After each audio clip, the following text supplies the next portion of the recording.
হিন্দুত্ববাদীৰ অটপালিৰ বাবে বাতিল কৰা হল উত্তৰাখণ্ডৰ গ্ৰন্থমেলা। বিজেপি শাসিত ৰাজ্যখনত অৱশেষত গ্ৰন্থোৎসৱ নাপাতিবলৈ চৰকাৰে সিদ্ধান্ত ল'লে।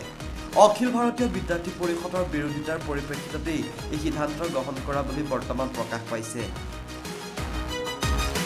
খবৰ অনুসৰি চৰকাৰী উদ্যোগত দেৰাদুনত আয়োজন কৰা হৈছিল উত্তৰাখণ্ডৰ গ্ৰন্থমেলা।